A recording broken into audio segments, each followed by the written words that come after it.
Maria Maranatini, Roman Bontan Tanishala, Orasni Horasni, Amatvis that Matian, Ave Maria, Maranatini, Gloria Clifeta, Santa Maria Maranatini, Roman Bontan Tanishala, Orasni Amatvis that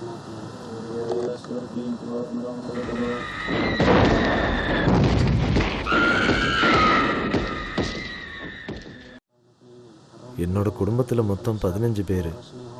15 பேரில் இப்போது 3 பேர் தான் உயிரோடு இருக்கோம். என் மூத்த அண்ணனை இந்தோனேஷியாவில் ஒருத்தரை விஷம் கொடுத்து கொண்டுட்டாங்க. 2 மூத்த அண்ணன், ஒரு மைத்துனர், 3 மகள்களையும் இழந்துட்டேன்.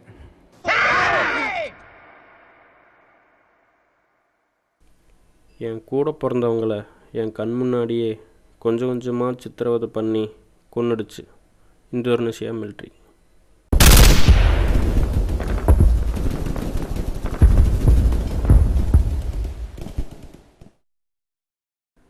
ஆஸ்திரேலியாவின் வடக்கு பகுதியிலிருந்து சுமார் 400 மைல் தொலைவில் உள்ள ஒரு சிறிய நாடுதான் கிழக்கு தைமூர்.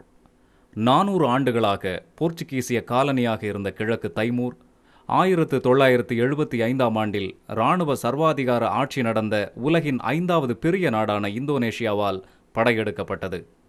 கிழக்கு தைமூரை சட்டப்படி உரிமை கொண்டாட இந்தோனேஷியாவுக்கு சரித்திர ஆதாரங்கள் இல்லாத போதும் இப்படிப்பட்ட கொடுமையான உரிமை கொண்டாடுதலை கண்டும் உலகின் முன்னணி அரசுகளும் சர்வதேச நிறுவனங்களும் மௌனம் சாதிக்கின்றன. 18 ஆண்டுகளுக்கு முன்பு இங்கு நடந்தவை இரகசியமாகவே நடந்தன. மேலும் இப்படமானது இந்தோனேசிய அரசு அதிகாரிகளின் அனுமதியில்லாமல், அவர்களுக்கு தெரியாமல் இரகசியமாக படமாக்கப்பட்டதாகும். பத்திரிகையாளர்களும் சுதந்திரமான பார்வையாளர்களும் கிழக்கு தைமூருக்கு வரவேற்கப்படுவதில்லை.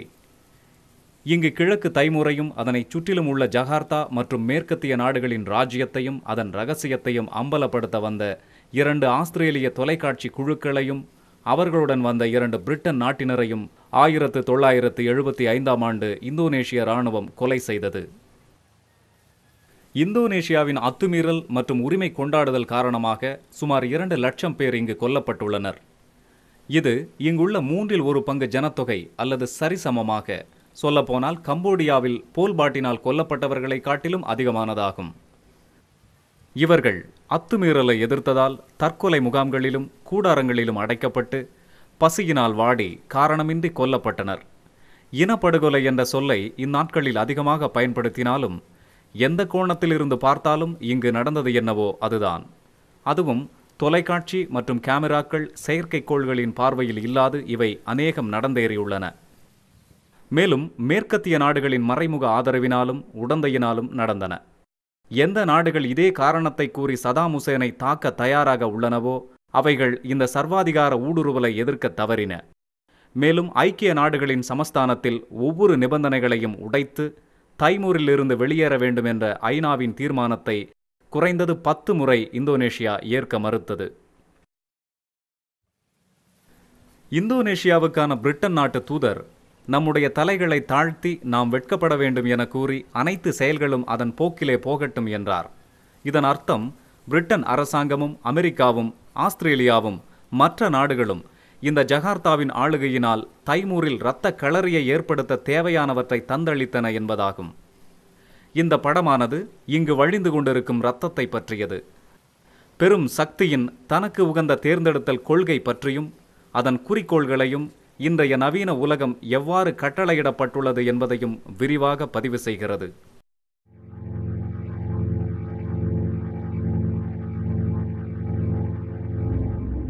இந்த இந்தோனேசியாக்காரங்க ரொம்ப கொடுமையான கொலைகாரங்க.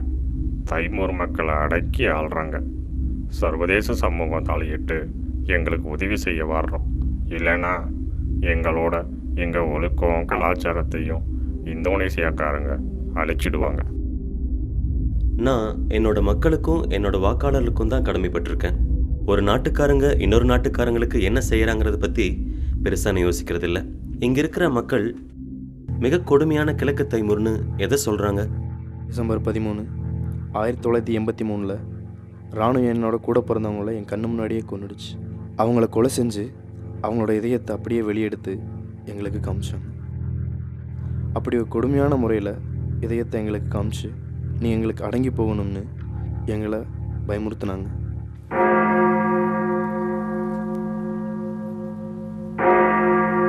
கிழக்கு தைமூருக்கு பொதுமக்களை செல்ல விடாமல் இந்தோனேஷிய அரசு சூழ்ச்சியை மேற்கொண்டுச்சு. சுற்றுலா பயணிகளோ கேமராக்களோ பத்திரிகையாளர்களோ உள்ளே அனுமதிக்கப்படலை. ஆனால் இந்த கிழக்கு தைமூர் மக்கள் எத்தனை வேதனைப்பட்டிருப்பாங்க. நீங்கள் அவங்களோட கண்களை பார்க்கலாம். அவங்க கண்களே அதற்கான பதிலையும் அச்சத்தையும் காட்டும். நீங்கள் கிழக்கு தைமூர் மக்கள்கிட்ட பேசணும் அப்படிங்கிறதே இல்லை. சின்ன குழந்தைங்க கூட அவங்க கண்களில் முகத்தில் புன்னகை எழுந்து காணப்படுவாங்க. அவங்கக்கிட்ட எப்போதும் சொல்கிறதுக்குன்னு ஒரு சோகம் இருக்கும். ஒரு குடும்பம் கூட இங்கே அவங்க குடும்ப உறுப்பினர்களை இழக்காமல் இல்லை.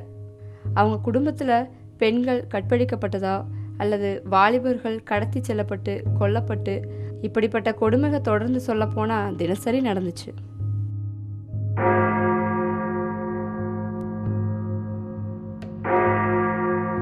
தைமூரானது சிலுவைகள் நிறைந்த நாடாகும். வானத்தை நோக்கி நிற்கும் கூரிய சிலுவைகளை மலை சார்ந்த இடங்களிலும் சிகரங்களிலும் காணலாம். இந்த கல்லறையானது ஒரே நாளில் கொல்லப்பட்ட ஒரே குடும்பத்தினரின் கல்லறையாகும். கிழக்கு தைமூர் உலகத்தோட மிகப்பெரிய ஜெயிலுன்னு அதோட மக்களே சொல்லுவாங்க. இது ஒரு நரகம்.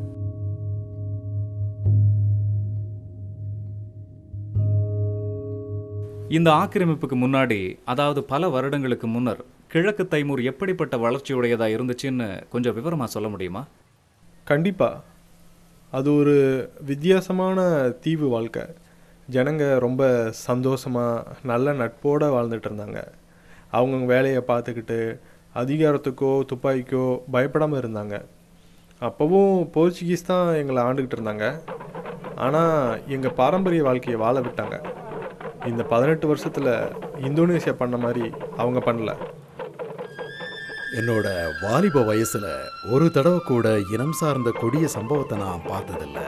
கிழக்கு தைமூர் போர்ச்சுகீசியர்களுக்கு கீழே இருந்தாலும் கூட ரொம்பவே சந்தோஷமாக இருந்தது. கிழக்கு தைமூரியர்களை குறித்து போர்ச்சுகீசியர்களுக்கு ஒரு பெருந்தன்மையான மனப்போக்கு இருந்தது. இதை ஒரு பெருந்தன்மையான விட்டு கொடுத்தல்னு சொல்லலாம். ஜனங்களை அவங்க நியாயமாக நடத்தினாங்க. மலைகளில் வாழ்ந்து வந்த மக்கள் வாழ்க்கையில் அவர்கள் தலையிடவே இல்லை. அவங்க அப்படி இருந்ததுக்கு காரணம் எங்களோட கலாச்சாரத்தை பற்றி அறிவார்ந்த புரிதல் அல்ல, மாறா போர்ச்சுகீசியர்கள் கடல் சார்ந்த சோம்பேறித்தனத்தோடு எதையும் கவனிக்காதவங்களாக இருந்தாங்க. அதனால் மலைகளில் வாழ்ந்த மக்கள் மகிழ்ச்சியாக வாழ்ந்தாங்க. இவைகள்தான் போர்ச்சுகீசிய ஆட்சியின் எஞ்சிய அழிபாடுகள். பொது சகோதரத்துவம் என்ற பெயரில்தான் இந்தோனேஷிய ஆட்சியாளர்கள் இந்நாட்டின் ஆக்கிரமிப்பை நியாயப்படுத்தினர். மேலும் கிழக்கு தைமூரியர்களுக்கும் இந்தோனேஷியாவுக்கும் அடிப்படையில் பொது ஒற்றுமைகள் என்று எதுவும் இல்லை. கிழக்கு தைமூரிய மக்கள் தனி மொழியையும் கலாச்சாரத்தையும் கொண்டவர்கள். இந்தோனேஷியா உலகின் மிகப்பெரிய முஸ்லிம் நாடு. ஆனால் கிழக்கு தைமூரியர்களோ ஆத்தும நம்பிக்கை கொண்ட கத்தோலிக்கர்கள். இவர்களின் காலனியாக்க அனுபவங்கள் கூட வேறுபட்டதுதான். ஒருபுறம் கிழக்கு தைமூரில் போர்ச்சுகீசியர்கள் லத்தீன் மயமாக்கத்தை மேற்கொண்டிருக்கையில், இந்தோனேஷியா டச்சு காலனியாக்கத்தின் அனுபவங்களில் உருவாகி கொண்டிருந்தது. இருந்தாலும் மறைவற்ற பகைமை பிரச்சாரம் மட்டும் என்றும் மாறுவதில்லை. ஜெர்மானியர்கள் ஐரோப்பா முழுவதையும் ஆக்கிரமித்த போது கூட பொது சகோதரத்துவம் என்ற சொல்லையே பயன்படுத்தினர். இது 1960ஆம் ஆண்டின் மத்தியில் இந்தோனேஷியாவில் நடந்தது. இராணுவ ஜெனரல் சுகார்டோ ஆட்சிக்கு வந்தபோது பிரபலமான ஜனநாயகமானது நொறுக்கப்பட்டு புத்தகங்கள் கூட கொளுத்தப்பட்டன. மேற்குலகில் இந்தோனேஷியா ஒரு முதலீட்டாளர்களின் சொர்க்கமாகவே காணப்பட்டது. அதிகமான எண்ணெய் வளம் மற்றும் இயற்கை வளமும் நிறைந்த சந்தையாக இது காணப்பட்டதால் அதிபர் நிக்சன் இந்தோனேஷியாவை தென்கிழக்கு ஆசியாவின் மிக பெரும் பரிசு என வர்ணித்தார். ஜெனரல் சுகார்டோவும் அவரது தளபதிகளும் சுதந்திர உலகத்திற்கு வரவேற்கப்பட்டார்கள்.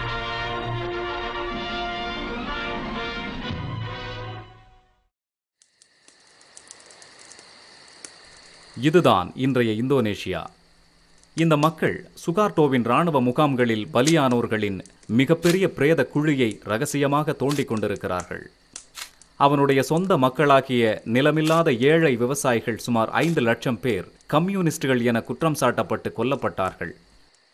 அமெரிக்கா இந்தோனேஷிய இராணுவ அதிகாரிகளுக்கு வெகுவாக ஆதரவு அளித்தது என்பது முக்கிய ஆவணங்களிலிருந்து தெரிய வருகிறது. இராணுவம் செய்வதை பரிவுடனும் ஆர்வத்துடனும் வாஷிங்டன் பார்ப்பதாக அமெரிக்க தூதர் கூறினார். இந்த மக்கள் 30 ஆண்டுகளுக்கு முன் கொல்லப்பட்ட பின்னர் வந்த இந்த மிகப்பெரிய கிழக்கு தைமூரின் இனப்படுகொலைக்கு முதல் வித்தாகி போன தங்கள் உறவினர்களின் எலும்புகளை தேடிக்கொண்டிருக்கிறார்கள்.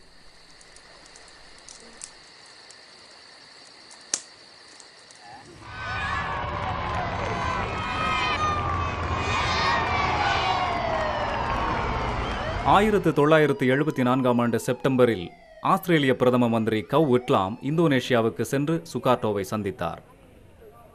ஆஸ்திரேலியாவின் எதிர்கால தேவைக்காகவும் ஆசியாவின் மீது கொண்ட பொருளாதாரம் சார்ந்த ஆர்வத்திற்காகவும் இந்தோனேஷியாவுடனான நல் உறவு இன்றியமையாதது என விட்லாம் கருதினார். உலகமெங்கும் உள்ள பல சிறிய நாடுகளின் உரிமைகளை விட்லாம் ஆதரித்தாலும் கிழக்கு தைமூரை அவர் வேறுபடுத்தி பார்த்தார். ஆஸ்திரேலிய அதிகாரிகளை பேட்டி கண்ட பத்திரிகையாளர்களின் கூற்றுப்படி விட்லாம் சுகார்டோவிடம் கிழக்கு தைமூர் இந்தோனேஷியாவின் ஒரு பகுதியாக வேண்டும் என்பதை ஆதரித்ததாக தெரிகிறது. சிட்னி மார்னிங் ஹெரால்டு பத்திரிகைக்கு அளித்த பேட்டியில் சுதந்திர தைமூர் எதிர்காலத்தில் நம்பிக்கைக்குரியதாக இல்லாமலும் இந்த பகுதியில் ஒரு இடையூறு செய்யும் நாடாகவும் மாறிவிடும் என கூறினார்.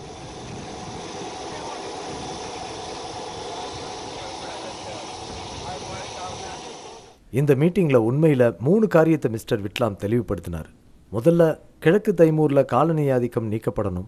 அது இந்தோனேஷியாவின் ஒரு பகுதியாக மாறுறது சரியாகவும் நியாயமாகவும் இருக்கும்னு அவருக்கு பட்டுச்சு. ஏன்னா அதை சுற்றியும் இந்தோனேஷியாவோட குறுந்தீவுகள் சூழ்ந்திருந்துச்சு. 2வது, சட்ட ரீதியான ஒரு தலைமை, சீரான ஒரு கொள்கை மற்றும் கல்வி, தயார்நிலை போன்ற மனநிலையுடைய ஒரு தலைமை. 3வது, தலைமை சீர்குலைஞ்சா இராணுவத்தை பயன்படுத்தக்கூடாதுன்னு தான் அவர் யோசனை பண்ணார். கிழக்கு தைமூர் என்கிற ஒரு நாடு மேற்கத்திய அரசுகளுக்கும் குறிப்பாக ஆஸ்திரேலியாவுக்கும் எப்படிப்பட்ட ஒன்றா இருந்தது? எப்படி வேண்டுமானாலும் வளைக்கக்கூடிய ஒன்றா? ஆஸ்திரேலியாவை பொறுத்த வரைக்கும் பார்த்தீங்கன்னா கிழக்கு தைமூர் ஆஸ்திரேலியாவுக்கு கொஞ்சம் கடன்பட்டிருக்கு. 2ஆம் உலகப் போரில் ஒரு வேதனையான சூழ்நிலைக்கு மிகவும் முக்கிய காரணமாக இந்த கடன் அமைஞ்சுது. நானும் உங்களோட சேர்ந்து ஒரு காரியத்தை ஆமோதிக்கிறேன். என்னென்னா, கிழக்கு தைமூர்ன்றது சில கடின மனம் உள்ளவர்களால், உங்கள் பாஷையில் சொன்னால் பல பெரிய சக்திகளால் எப்படி வேணாலும் பயன்படுத்தக்கூடிய ஒரு நாடாக தான் பார்க்கப்பட்டிருக்கு. இந்த அத்துமீறலுக்கு 1 வருஷத்துக்கு முன்னாடியே ஒரு விஷயம் எங்களுக்கு தெரிஞ்சது. மக்களின் விருப்பத்தை கருத்தில் கொள்ளாத கிழக்கு தைமூரின் ஒருங்கிணைப்புக்காக வடிவமைக்கப்பட்ட ஒரு அமைப்பு உருவாக்கப்பட்டது. 1974ஆம் ஆண்டின் கடைசியில் அப்பரசி கமோடர் அமைப்பு செஞ்ச ஒரு வேலை தான் இது.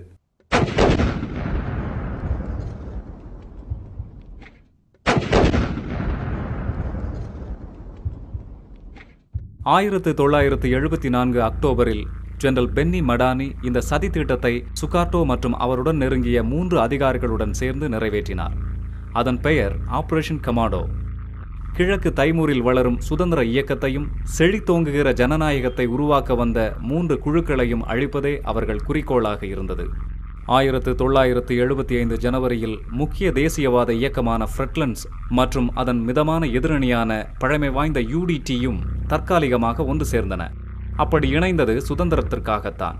ஆனால் இந்தோனேஷியா இந்த ஒன்று சேர்தலை ஊடுருவி குலைத்து நியாயமற்ற முறையில் இறுதியாக அழித்தது. இதனால் உள்நாட்டு கலவரம் மூண்டது.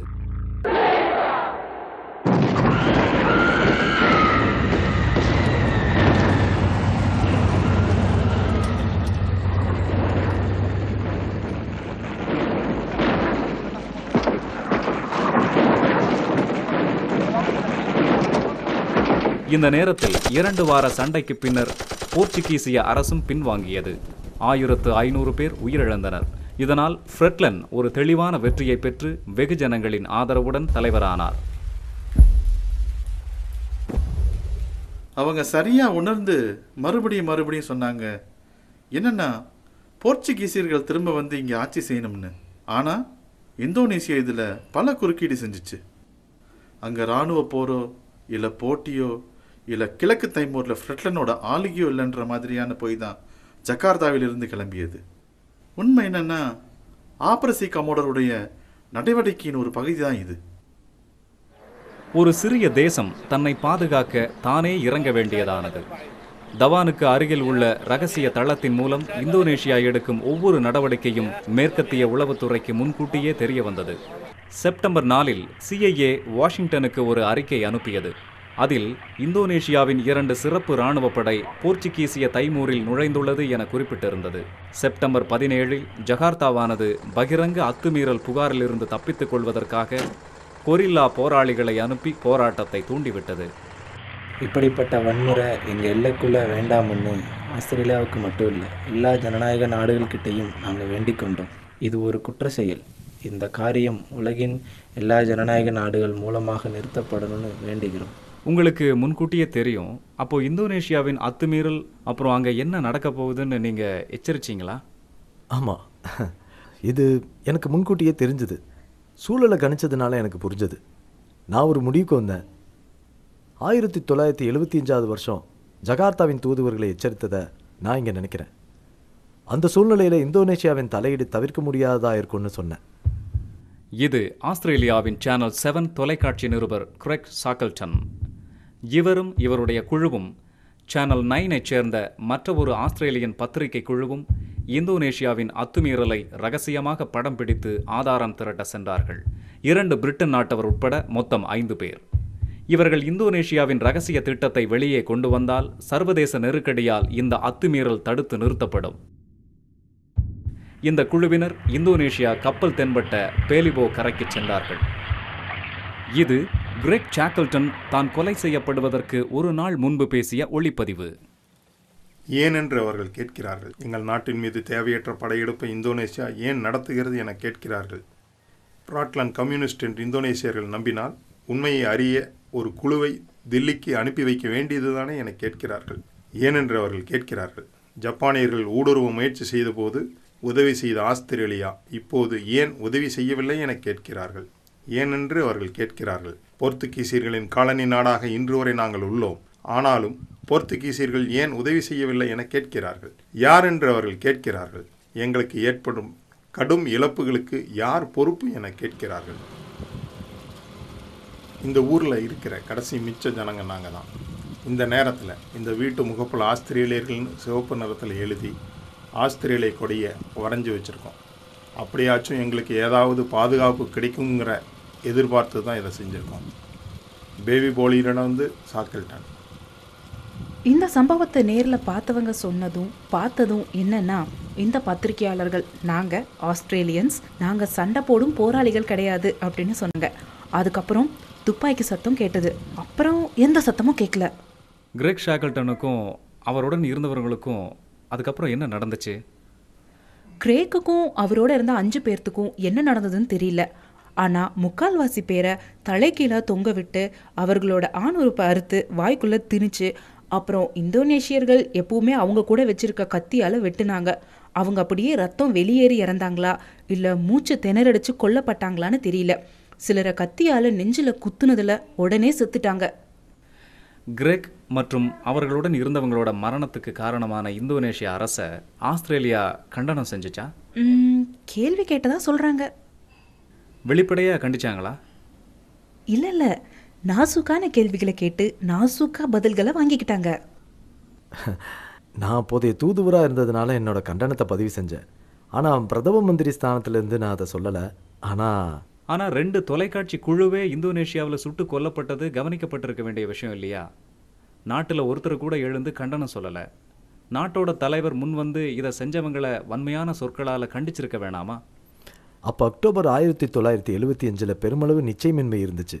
இவங்கெல்லாம் எப்படி இருந்தாங்க? அப்படி இல்லை, சில மணி நேரத்துக்குள்ளேயே இந்த பத்திரிகையாளர்களுக்கு சரியாக என்ன நடந்துச்சுன்னு மற்ற மேற்கத்திய நாடுகள் தெரிஞ்சு கொண்ட மாதிரி ஆஸ்திரேலியாவுக்கும் தெரியுன்றதுக்கு உளவுத்துறைகளோட தொகுப்பு நிறைய இருக்குது. இது உங்களுக்கும் தெரியும்னு நினைக்கிறேன். இல்லை, சில மணி நேரத்துக்குள்ளே எல்லாம் இல்லை, சில நாட்களுக்குள்ளே தான். எப்படியோ அவங்க கொல்லப்பட்டாங்க. அவங்களுக்கு என்ன நடந்ததுன்னு துல்லியமாக சொல்ல நிச்சயமாக என்னால் முடியல. நடந்தவைகளில் சம்மந்தப்படாதவனா நான் இருக்கேன். இதை தவிர வேற ஒன்றும் எனக்கு தெரியல. இது அநியாயம்னு கடைசியில் நிரூபணம் செய்யப்பட்டிருக்கு. ஏன்னா கிரேக்குக்கு தான் கொல்லப்படுவோன்னு தெரிஞ்சிருக்க வாய்ப்பில்லை. ஏன்னா கிரேக் தான் கொல்லப்படுவோன்னு நினைச்சிருக்க மாட்டாரு. எப்படின்னா உள்காட்டப்போ பிஸியாக பிரச்சாரம் செஞ்சுட்டு இருந்தாரு, மக்களோட நெருங்கிய தொடர்பில் இருந்தாரு. நமக்கு கடைசியாக தான் மரணம் சம்பவிக்கும்னு கிரேக் நினைச்சிருக்கலாம். ஏன்னா அவங்க கிழக்கு தைமூரை பிடிக்க தீவிரமாக இருந்ததும், மேலும் அதை உலகத்துக்கு தெரியப்படுத்தக்கூடாதுங்கிறதுல உறுதியாக இருந்ததும் நிச்சயமாக கிரேக்குக்கு தெரியலை. இந்தோனேஷியர்களின் திட்டம் என்னவென்று மேற்கத்திய அரசுகளுக்கு நிச்சயமாக தெரியும் என்பது தெளிவாக புலப்படுகிறது. ஜகார்த்தாவில் இருந்து பிரிட்டன், ஆஸ்திரேலியா, அமெரிக்காவின் தூதுவர்கள் அனுப்பிய ரகசிய ராஜதந்திர செய்திகளின் தொகுப்பை நாம் பார்ப்போம். பிரிட்டன் தூதுவர் சர் ஜான் ஆர்ச்சபிள் ஃபோர்டு தனது செய்தியில், இந்தோனேஷியா அவர்களின் எல்லையை துரிதமாக தடையின்றி பிடிப்பதே பிரிட்டனின் ஆர்வம் எனவும், நெருக்கடி என வரும்போது நாம் நமது தலையை குனிந்து கொள்ளலாம் என கூறினார். ஆஸ்திரேலிய தூதுவர் வூல்காட் தன்னுடைய அரசுக்கு கூறியது, கிழக்கு தைமூரில் இந்தோனேஷிய இராணுவத்தின் ஊடுருவல் இல்லை என இந்தோனேஷிய அரசு கூறுவது உண்மையில்லை என நமக்கு தெரியும். இந்தோனேஷியர்கள் பொய் சொல்லுகிறார்கள் என அவர் கூறினார். ஆனாலும் நம் அரசு இந்த பொய் குறித்து எதுவும் சொல்லக்கூடாது என அறிவுரை கூறினார். நாம் உடனே செயல்பட வேண்டும் என அவர் சொன்னார். அதாவது ஆஸ்திரேலியாவில் பொதுமக்களிடையே ஏற்படும் பாதிப்புகளை குறைக்கும் விதமாக தனிப்பட்ட விதத்தில் இந்தோனேஷியாவையும் அவர்களின் பிரச்சனைகளையும் புரிந்து கொள்ள பழக்க வேண்டும் என்பதுதான் அவர் கூறியதன் அர்த்தம். இந்தோனேஷிய அரசு மிக தெளிவாகவும் வேகமாகவும் இருக்கு, அதனால நம்ம ஆயுதத்தை உபயோகிக்க மாட்டாங்கன்னு நினைக்கிறேன் என அமெரிக்க தூதுவர் எளிமையாக கூறினார்.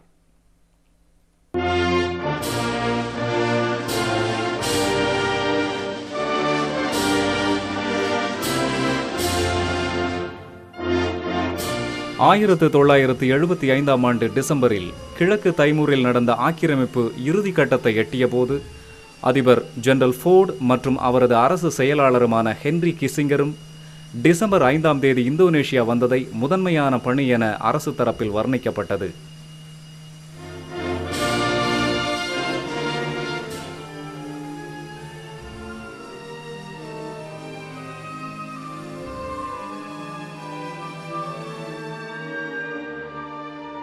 என்ன நடக்க போகுது அப்படிங்கிறத புரிஞ்சிக்க முடிஞ்சது.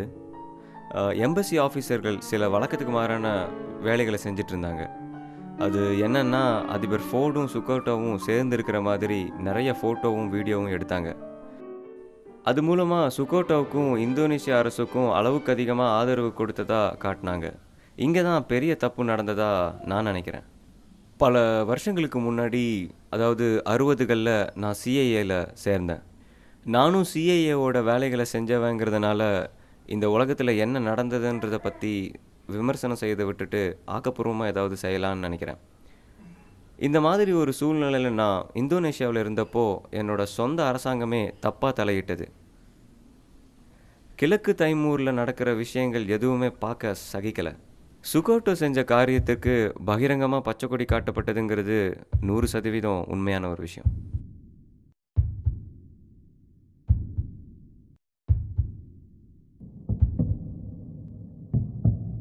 அமெரிக்க அதிபர் வந்துவிட்டு செல்லும் வரைக்கும் இந்தோனேஷியாவின் அத்துமீறலை தாமதம் செய்யுமாறு அமெரிக்கா இந்தோனேஷிய இராணுவத்தினரை தாமதப்படுத்தியது.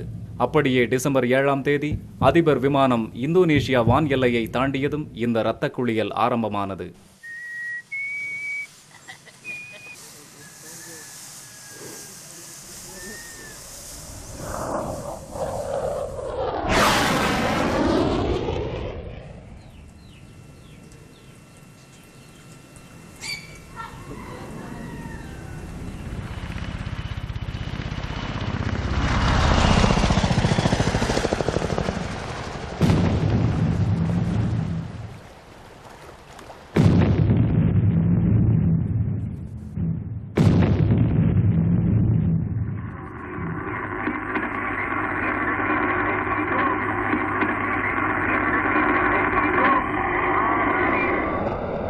பேராஷூட் லேண்ட் ஆகுது. அங்கங்கே குண்டு சத்தம், நிறைய பேர் செத்துக்கிட்டு இருக்காங்க. நான் மறுபடியும் சொல்கிறேன், நிறைய பேராஷூட் லேண்ட் ஆகுது.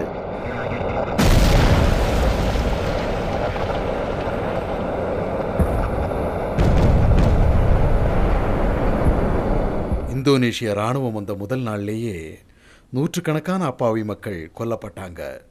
இந்தோனேஷியர்கள் சுமாலாய் பகுதியில் தாக்கிய போது பயங்கர வான்வெளி தாக்குதல் நடந்துச்சு. அதில் என்னோட 21 வயசு மக அந்த சம்பவத்தில் செத்து போயிட்டா. இங்குள்ள ஹாக் விமானம் தாங்கி கப்பல்கள் இரண்டும் இந்தோனேஷியாவின் அத்துமீறலை நினைவுபடுத்தும் விதமாக தில்லியின் மைய பகுதியில் வாழும் மக்களால் நினைவு கூறப்படுகிறது. இங்கு வந்து இறங்கிய இந்தோனேஷியர்கள் நடந்து கொண்ட முறை கம்போடியாவில் போல்பாட்டின் கொடூர அணுகுமுறையை நினைவுபடுத்துவதாக உள்ளது. நூற்றுக்கணக்கானோர் தெருக்களிலும் பள்ளிகளிலும் கடைகளிலும் வீடுகளிலும் சுட்டு வீழ்த்தப்பட்டனர். பற்ற வைக்கப்பட்ட வெடிகுண்டுகள் வீடுகள் மீது வீசப்பட்டன. சிறுமிகளும் பெண்களும் குடும்பத்தினர் முன்பு கற்பழிக்கப்பட்டனர். இந்தோனேஷிய இராணுவத்தை பொறுத்தமட்டில் தைமூரியர்கள் கம்யூனிஸ்டுகள், பழமைவாதிகள், இந்தோனேஷியாவின் இருப்பையே மிரட்டியவர்கள். இந்தோனேஷியாவின் தெளிவான திட்டமானது முழு தேசத்தையும் அச்சுறுத்த வேண்டும் என்பதுதான். சில கடுமையான உறுதியான செய்திகள் மூலம் கிழக்கு தைமூரில் மக்களோட கதி என்னன்னு தெரிஞ்சுக்கிட்டோம். மக்களை ஒரு மந்தைகள் போல ஒரு பள்ளிக்கூட கட்டடத்தில் அடைச்சி அதுக்கு இந்தோனேஷிய வீரர்கள் தீ வச்சாங்க. யாராவது தப்பியோட முயற்சி செஞ்சாங்கன்னா அவங்கள துப்பாக்கியால் சுட்டாங்க. வெட்ட வெளியில் அவங்கள ஓட விட்டு இயந்திர துப்பாக்கியால் சுட்டாங்க. மலை பிரதேசங்களிலும் இதே கதி தான். மக்கள் பயங்கரமாக வேட்டையாடப்பட்டாங்க. அதிலிருந்து தப்பியோட முயற்சி செஞ்ச மக்களை தனித்தனியாக துப்பாக்கியில் சுட்டு கொன்னாங்க. இந்த கொடுமைகளில் ஒரு திட்டமிட்ட அணுகுமுறையும் கலந்திருந்தது. அநேக தைமூரியர்களுக்கு அவர்களுடைய ஒளிவீசும் கடலானது இரத்த கடலாகத்தான் கருதப்படுகிறது. இங்கு கொல்லப்படுவதற்காக கூட்டம் கூட்டமாக மக்கள் கொண்டு வரப்பட்டார்கள். கம்போடியாவில் நடந்தது போலவே இங்கு முதலில் கொல்லப்பட்டவர்கள் எல்லாம் படித்தவர்கள், பொதுத்துறை பணியாளர்கள், ஆசிரியர்கள், மாணவர்கள் மற்றும் செவிலியர்கள். இந்த சம்பவத்தை கண்ணால் பார்த்த ஒரு சாட்சியாளர் சொன்ன செய்தி என்னவெனில், ஒரு வயல்வெளியை சுத்தம் செய்யும் போது கொல்லப்படும் பாம்புகளில் குட்டி பாம்பு பெரிய பாம்பு என வித்தியாசம் பார்ப்பீர்களா என்ன என ஒரு இந்தோனேஷிய இராணுவ அதிகாரி கூறியதாக அவர் தெரிவித்தார்.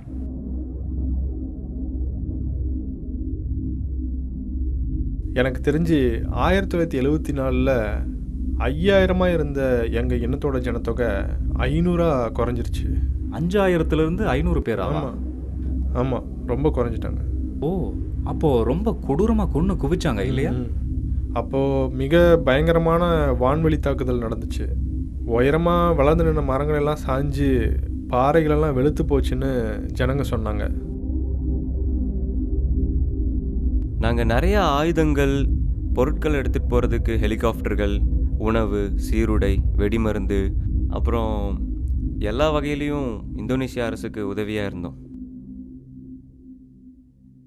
ஹென்றி கிஸ்ஸிங்கர் வாஷிங்டன் திரும்பியவுடன் தன் உயர் அதிகாரிகளை அழைத்தார். அந்த கூட்டத்தில் தான் சுகார்டோவுடன் ஏற்படுத்தி கொண்ட ரகசிய உடன்படிக்கை காங்கிரசுக்கும் பொதுமக்களுக்கும் தெரிந்துவிடுமோ என பயந்தார். தைமூருடைய விஷயத்தில் கிஸ்ஸிங்கர் தன்னுடைய சட்ட ஆலோசகர்களையும் சட்டங்களையும் மீறிவிட்டார் என்ற செய்தி 3 மாதத்தில் தெரிய வரும் என எத்தனை பேருக்கு அந்த கூட்டத்தில் தெரிந்திருந்தது? 3 பேருக்கு. மேலும் இந்த கூட்டத்தில் இருக்கும் எல்லாருக்கும் இதை பற்றி தெரியும் அல்லவா? ஆதாரமாக இவை அனைத்தும் எனக்கு எதிராக பயன்படுத்தப்படும். இந்தோனேஷியாவை பாதுகாக்க கம்யூனிசம் எனும் ஆயுதத்தை பயன்படுத்தலாமா? மெதுவாக ஆயுத ஏற்றுமதிகளை நிறுத்தி வைக்க அமெரிக்க படைகளுக்கு அவர் உத்தரவு கொடுத்தார். ஆயினும் அவைகள் அடுத்த மாதத்தில் துவங்க ஆரம்பித்தன.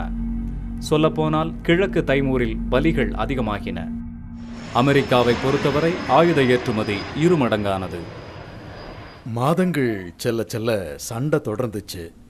புரோன்கோ விமானம் மூலம் நியூஜென் விமானப்படம் நடத்திய வான்வெளி தாக்குதலில் என்னுடைய 17 வயது சகோதரி மரினா செனியா 1977 கொல்லப்பட்டா. 2 அமெரிக்க புரோன்கோ விமானங்கள் நாட்டோட ஓரத்தில் உள்ள கிராமங்களில் தாக்குதலை துவங்கிச்சு. அந்த சமயத்தில் கொரில்லாக்கள் யாரும் அங்கே இல்லை, பொதுமக்கள் மட்டும்தான் அங்கே இருந்தாங்க. என்னோட சகோதரி ஒரு பொதுப்பள்ளி நடத்திட்டு இருந்தா. அவளும் அவளுடன் 20 குழந்தைகளும் கொல்லப்பட்டாங்க.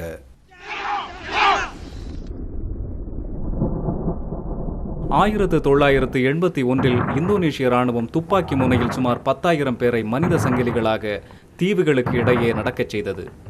இதனை கால்களின் மதில்கள் என்றார்கள்.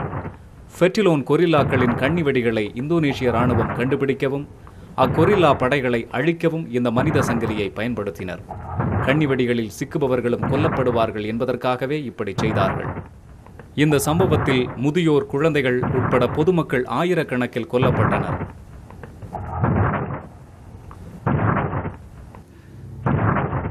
இந்த சம்பவம் நடந்தப்போ நான் அங்கங்கே பிணங்கள் சிதறி கிடக்கிறத பார்த்தேன். அவங்க எப்படி செத்தாங்கங்கிறது என்னால் விளக்க முடியல. இதுக்கு ஆதாரமாக அந்த இராணுவ கமாண்டர்கள் அவங்க எடுத்த புகைப்படங்களில் கொரில்லா வீரர்கள் மிதிக்கப்பட்டு கொடுமைப்படுத்தப்பட்டு சித்திரவதை செய்யப்பட்டு கொல்லப்பட்டிருக்கிறத பார்க்கலாம். சிலரெல்லாம் துண்டு துண்டாக வெட்டி அவங்களோட ஆணுறுப்பை அறுத்தாங்க. கணவர்களுக்கு முன்பாகவே அவங்களோட மனைவிகளை கற்பழித்தாங்க. இந்த அத்துமீறலின் 2 ஆண்டுகளுக்கு பிறகும் கிழக்கு தைமூரில் செய்திகள் இருட்டடிக்கப்பட்டிருந்தது. அதன் பின் கிழக்கு தைமூர் பாதிரியாரிடம் இருந்து 2 கன்னியாஸ்திரிகள் போர்ச்சுக்கல்லில் கடிதம் பெற்றனர். 3 வழிகளில் இந்த படைகள் தங்கள் தாக்குதலை தீவிரப்படுத்தியதாக அவர் எழுதுகிறார். குண்டு வீசுபவர்கள் தரை வழியாகவும் நீர் வழியாகவும் வான் வழியாகவும் ஓயவில்லை. நாள்தோறும் நூற்றுக்கணக்கானோர் கொல்லப்பட்டனர். இந்த மாண்டோரின் சடலங்கள் காட்டு மிருகங்களுக்கும் பறவைகளுக்கும் இரையாயின. கிராமங்கள் முற்றிலும் அழிக்கப்பட்டன. மனித நாகரிகமற்ற செயல்கள் புரிந்து கொள்ளப்படக்கூடிய அளவில் இருந்த இடைநிலை காலமும் நியாயப்படுத்தப்படக்கூடிய கற்காலமும் இணைந்து செயல்படும் கொடுமை கிழக்கு தைமூரில் ஆழமாக வேரூன்றி இருக்கிறது. சிறைக்கு பிடித்துச் செல்லப்படுவோம் என்ற பய உணர்வே எங்கள் அன்றாட உணவு. நான் தேடப்படுவோர் பட்டியலில் ஒருவன். எந்நேரமும் காணாமல் போகலாம். சரணடையும் ஃப்ரெட்லன் போராளிகள் அழிக்கப்படுகிறார்கள். அவர்களுக்கு சிறை தண்டனை கூட கிடையாது. இனப்படுகொலை விரைவில் தொடங்கும்.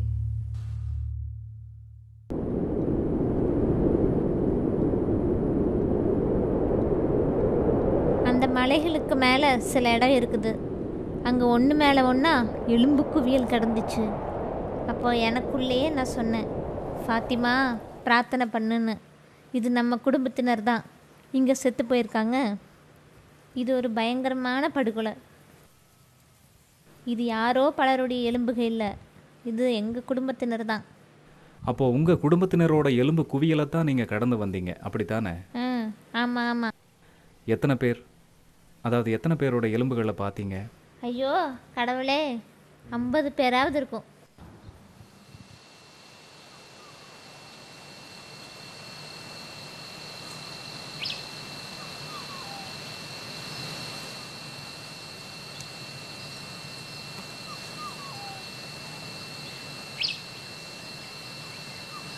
ஃப்ரெட்லன் கொரில்லாக்கள் 18 ஆண்டுகளுக்கு பிறகு இன்றும் போராடுகின்றனர். அவர்களின் அரிய படங்கள் இவை. கிழக்கு தைமூரை முற்றிலும் கட்டுப்படுத்துவதாக உரிமை கோரும் இந்தோனேஷிய இராணுவத்தின் பகுதிகளிலேயே இந்த படங்களை எடுத்தோம். அவர்கள் வெளியே எந்த அரசுகளின் ஆதரவுமின்றி இந்தோனேஷியர்களிடம் பறிமுதல் செய்த வெறும் சில ஆயுதங்களையே பயன்படுத்துகிறார்கள். சிலர் தங்கள் குடும்பங்களையே பல ஆண்டுகளாக பார்க்காமல் உள்ளனர். மற்றும் இங்குள்ள அனைவருமே குடும்பத்தில் சிலரை இழந்தவர்களாகவே உள்ளனர். முக்கியமான பயங்கரமான அழிப்புகளில் ஒன்றை பார்த்த டெல்ஃபின் தானும் ஒரு கொரில்லா தாக்குதல்காரராக மாறினார். இந்த கிராமத்தில் மக்கள் தங்கியிருந்தாங்க.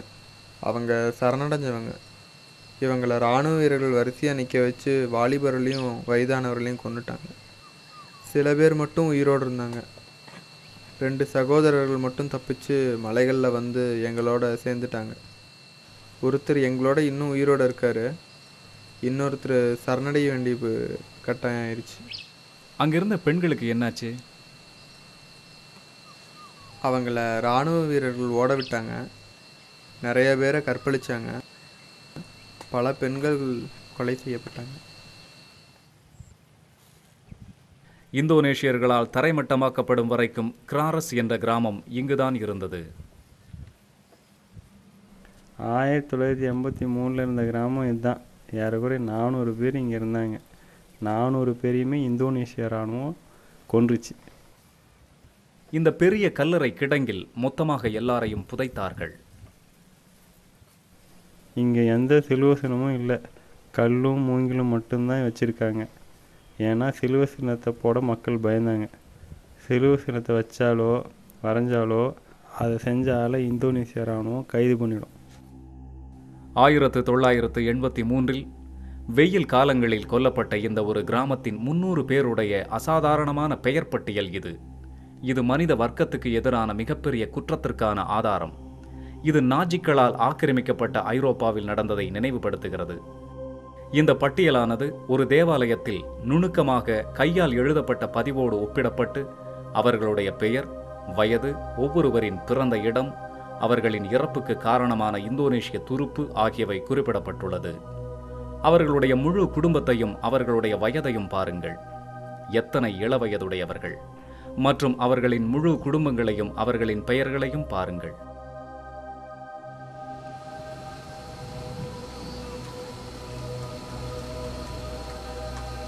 இதில் தப்பித்த பெண்கள் இந்த கிராமத்திற்கு வரவழைக்கப்பட்டனர். இந்த கிராமம் விதவைகளின் கிராமம் என அறியப்பட்டது.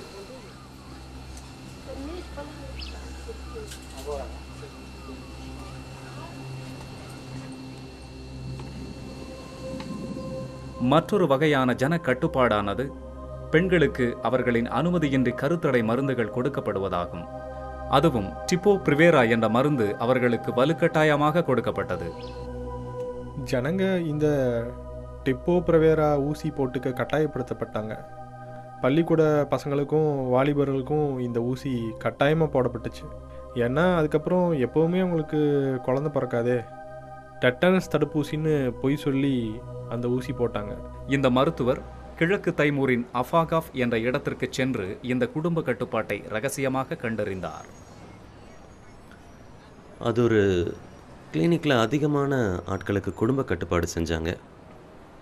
மற்ற வேலையை விட ரொம்ப வேகமாக நடந்தது இந்த வேலை தான். நான் கேள்விப்பட்ட வரைக்கும் எந்த விளக்கமும் இல்லாமல் குடும்ப கட்டுப்பாடு ஊசி போட்டாங்க. யாருக்கும் என்னன்னு கூட சொல்லாமல் இதை செஞ்சாங்க. என்ன மருந்து செலுத்தினாங்க? அது பேர் டெப்போ பிரிவேரா. ஒரு கிளினிக்கில் சுமார் 500 பெண்களுக்கு இந்த ஊசி போட்டதாக சொன்னாங்க. ஆனால் நான் கண்டுபிடிச்சது என்னென்னா அதுக்கும் அதிகமான பேருக்கு இந்த ஊசி போட்டிருக்காங்க. எண்ணிக்கையை மட்டும் தப்பாக சொன்னாங்க. 1983ஆம் ஆண்டு அதிபர் ஜெனரல் சுகார்டோவுக்கு குடும்ப கட்டுப்பாட்டை ஊக்குவித்ததற்காக ஐக்கிய நாடுகள் சபை பரிசு வழங்கியது. அது $12,000 மதிப்புக்கான காசோலையாக வழங்கப்பட்டது. இங்கே இருக்க கர்ப்பிணி பெண்கள் இந்தோனேசிய மருத்துவமனையோ மருத்துவர்களையோ பார்த்தாலே பயப்படுவாங்க. ஏன்னா அங்கே போனால் நிச்சயமாக அவங்க குழந்தைய கொன்றுவாங்க. இதுவும் நடந்த இனப்படுகொலையோட ஒரு பகுதி தான். பெஸ்ட் ரூட்ஸ் என்பவரோட கூற்றுப்படி கிழக்கு தைமூரின் ஜனத்தொகையானது சுமார் 6,88,000 மக்களை கொண்டது. இது வருஷத்துக்கு 2 விழுக்காடு வளர்ச்சி அடைஞ்சது. ஆனால் இது சரியான வளர்ச்சி இல்லை. அப்படி பார்த்தா ஜனத்தொகையானது 9,50,000 வரைக்கும் அல்லது 10 லட்சம் வரைக்கும் அதிகமாக இருக்கணும். சமீபத்திய கணக்குப்படி பார்த்தா மொத்த ஜனத்தொகை 6,50,000 பேர். இது ரொம்ப மோசமானது, ஆச்சரியமானது. இது கம்போடியாவை காட்டிலும் மோசமான ஒன்று. டாக்டர் சோரஸ், கிழக்கு தைமூரில் நடந்தது இனப்படுகொலைன்னு ஒத்துக்கிறீங்களா? அதில் சந்தேகமே இல்லை. 1000க்கும் அதிகமான மக்கள் கொல்லப்பட்டாங்க. பலர் இராணுவத்தால் நாடு கடத்தப்பட்டாங்க. மற்ற தீவுகளில் இருந்து வந்த இந்தோனேஷியர்கள் எங்கள் கிழக்கு தைமூரோட எல்லைகளில் ஊடுருவினாங்க. அதன் அடிப்படையில் தான் வலுக்கட்டாயமாக நெருக்கடியும் உண்மையான இனப்படுகொலையும் நடந்துச்சு. மக்களும் அவங்க பழக்க வழக்கம், மொழி, கலாச்சாரம், மதம், அவங்களோட மொத்த அடையாளங்களும் முழுமையாக இரக்கமில்லாமல் அழிக்கப்பட்டுடுச்சு. உண்மையான இனப்படுகொலையும் நடந்துச்சு. ஆமாம், இது எல்லா இடங்கள்லையும் நடக்கிறது தான், மேற்கத்திய நாடுகள் உட்பட. நான் என்ன சொல்ல வரேன்னு புரியுதா? சில நேரங்களில் இராணுவ அதிகாரிகளாலும் அரசாங்க அதிகாரிகளாலும் தவறுகள் நடக்கலாம். ஆனால் இந்த கேள்விகளுக்கு பதிலளித்து இதுக்கு காரணமானவங்களை தண்டிக்கிறது அரசரோட பொறுப்பு. இதை ஏன் நீங்கள் கேட்குறீங்கன்னு தெரியல. இந்தோனேஷியர்களோட முரட்டுத்தனத்தை பிரபலப்படுத்தவா, இல்லை இங்கே சொல்லப்படுற குற்றச்சாட்டுகளை தெளிவுபடுத்தலாம்? நான் ஏன் கேட்குறேன்னா, ஒட்டுமொத்த ஆய்வுகளின் அடிப்படையில் மக்கள் தான் இந்த குற்றச்சாட்டுகளை முன்வைக்கிறாங்க. இந்தோனேஷியா கிழக்கு தைமூரில் செஞ்சது இனப்படுகொலைன்னு போர்ச்சுகீசிய அதிபர் சொன்னார்னு நான் சொல்கிறேன். நான் இந்த குற்றச்சாட்டுகளை மறுக்கிறேன். இராணுவ கட்டுப்பாட்டின் கீழ் உள்ள இடம் என்று இந்தோனேஷியர்களால் கூறப்படும் இடங்களுக்கு நாங்கள் வாகனத்தில் சென்றோம். இந்த இடங்களுக்கு மக்கள் பலவந்தமாக கொண்டு வரப்பட்டனர். எந்தவித எதிர்ப்பு நடவடிக்கைகளிலும் அவர்கள் பங்கு பெற முடியாதவாறு அவர்கள் தனிமைப்படுத்தப்பட்டுள்ளனர். இந்த மாதிரியான இடமாற்றமும் இவ்வகை முகாம்களும் தைமூர் சமூகத்தின் வேரை தாக்கி பாதிப்பை ஏற்படுத்தியுள்ளது கொடுமை. மக்களுக்கு சுகார்டோ அரசின் புதிய கொள்கைகளை பற்றிய மூளைச்சலவை செய்யப்படுகிறது. தைமூரில் உள்ள அனைத்து பள்ளிகளிலும் தைமூர் மொழி தடை செய்யப்பட்டுள்ளது. இந்தோனேஷியாவிலிருந்து மனிதர்கள் அழைத்து வரப்பட்டு பொருளாதார நடவடிக்கைகளில் ஈடுபடுத்தப்பட்டுள்ளனர். இந்த வகை ஊடுருவல் மூலம் தைமூரியர்களின் எண்ணிக்கையில் கலப்பு ஏற்படுத்தப்பட்டு அந்த இனம் நீர்த்து போகச் செய்யப்படுகிறது. ஜனங்களை அவங்களோட பூர்வீகமான இடத்துல இருந்து அவங்க ஆயிரம் வருஷமா வாழ்ந்த இடங்களில் இருந்து கொசுக்கள் நிறைஞ்ச மோசமான இடத்துக்கு மாத்திட்டாங்க. அந்த இடத்துக்கு ஏற்ற மாதிரி மக்களால் உடனே தங்களை மாற்றிக்க முடியல. நிலத்தில் பயிரிடவும் முடியல. அங்கிருந்த ஊரடங்கு உத்தரவு அமலாலும் பயிரிட முடியாமல் போனதாலும் மக்கள் பசியால் வாடி மாண்டு போனாங்க. 1970க்கு பிற்பகுதியில் 1980களின் ஆரம்பத்தில் பஞ்சம் தலைவிரித்தாடத் தொடங்கி இந்த மறுவாழ்வு முகாம்களில் ஆயிரக்கணக்கானோரின் உயிரை பஞ்சம் காவு வாங்கியது. அவர்களின் வாழ்க்கை முடங்கியது. அங்கு அவர்களுக்கு பயிரிடுவதற்கு தேவையான விளை நிலங்கள் வழங்கப்படவில்லை. அங்கு பெரிய அளவில் பட்டினி இல்லை என்றாலும் அங்கிருந்த மக்கள் ஊட்டச்சத்து இன்றி இருந்ததை நாங்கள் பார்த்தோம்.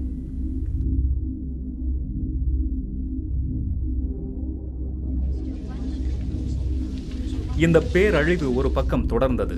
மறுபக்கம் பெரிய வல்லமை படைத்த சக்திகளும் அதிகாரங்களும் தொடர்ந்து மௌனம் சாதிப்பதற்காகவே கடுமையாக உழைத்தன. 1976 ஜனவரியில் டேனியல் மோனிகன் என்ற ஐக்கிய நாடுகளுக்கான அமெரிக்க தூதுவர் கிழக்கு தைமூரில் ஐக்கிய நாடுகளின் நடவடிக்கைகளை தடுப்பதில் தான் எடுத்து வரும் நடவடிக்கைகளை பெருமையோடு ஹென்றி கிஸ்ஸிங்கருக்கு ரகசிய தகவல் அனுப்பினார். அதன் பிறகு மோனிகன் எழுதும்போது, ஐக்கிய நாடுகள் சபையை ஊமையாக்க நமது அரசு விரும்பியது. எனக்கு கொடுக்கப்பட்ட அப்பணியை யாரும் அறியாத வண்ணம் நான் செய்து முடித்துவிட்டேன் என குறிப்பிட்டிருந்தார்.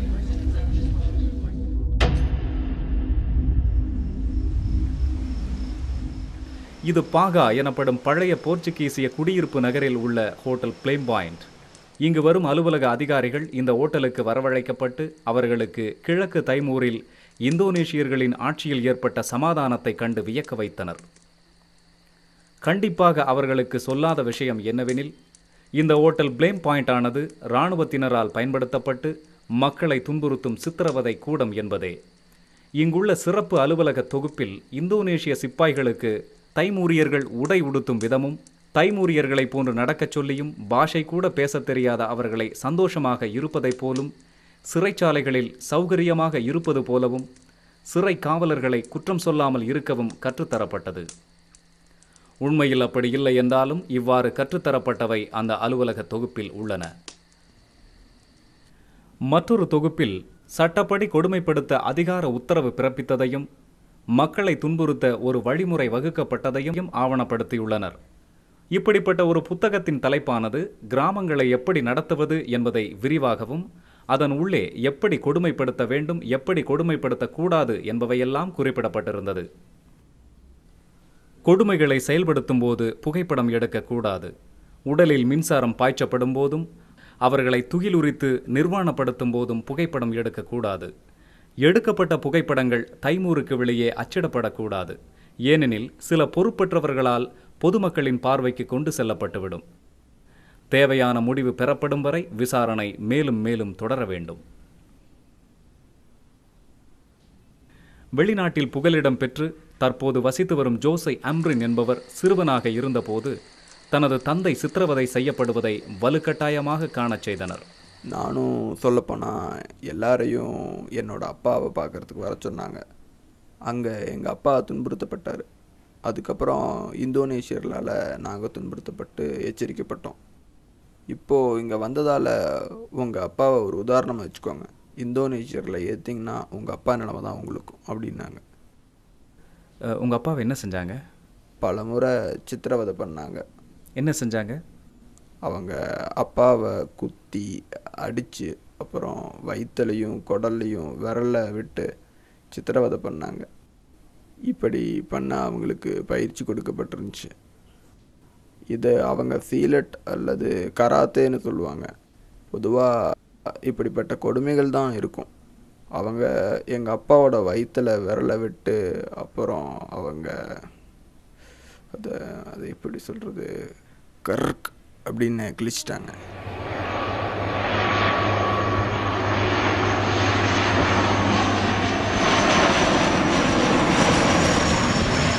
இது ஹாக் எனப்படும் தரையை தாக்கும் விமானம். பிரிட்டன் விமானப்படையால் தயாரிக்கப்படும் இந்த விமானம் உலகின் வேகமாக விற்பனை செய்யப்படும் ஆயுதங்களில் ஒன்றாகும். 1978 இனப்படுகொலையின் உச்சத்தில் தொழிலாளர்கள் கட்சி அரசாங்கத்தின் டேவிட் ஓவன் என்ற வெளியுறவுத்துறை அதிகாரியால் இந்தோனேஷியாவுக்கு விற்கப்பட்டது. இதன் பிறகு பிரிட்டன் நிறுவனமானது சுகார்டோவின் ஆட்சியில் ஹாக் விமானங்களையும் ஏவுகணைகளையும் ஹெலிகாப்டர்களையும் அதிவேக கப்பல்களையும் ஆயுதம் தாங்கிய வாகனங்களையும் கண்ணிவெடிகளை அகற்றும் கருவிகளையும் இராணுவ தகவல் தொடர்பு சாதனங்களையும் மற்றும் தொழில்நுட்பம் நிறைந்த அனைத்தையும் இந்தோனேஷியாவுக்கு வழங்கியது. மார்கரெட் தாட்சருக்கு தொழில்நுட்ப முன்னேற்றத்திற்கான விருது வழங்கப்பட்டது. இந்தோனேஷிய மக்களுக்கு அவர் கூறும்போது, உங்களில் ஒருவனாக இருப்பதால் பெருமையடைகிறேன் என்றார். 1991 ஜான் மேஜர் அரசு மனித உரிமைகளை மீறும் அரசாட்சிகளுடன் உள்ள தொடர்புகளை துண்டிக்குமாறு தனது ஐரோப்பிய கூட்டாளிகளை வலியுறுத்தியது. ஆனால் அதே ஆண்டில்தான் இந்தோனேஷியாவுக்கான ஆயுதங்களுக்கான தலைவர் PJ ஹபீபியுடன் மேஜர் கைகுலுக்கினார். அதன் பின் அந்த அரசு அவர்கள் எவ்வித அழிவை ஏற்படுத்தினாலும் கண்டுகொள்ளாமல் பில்லியன் பவுண்டு அளவுக்கு பேரம் நடத்தி விமானங்களை விற்றது.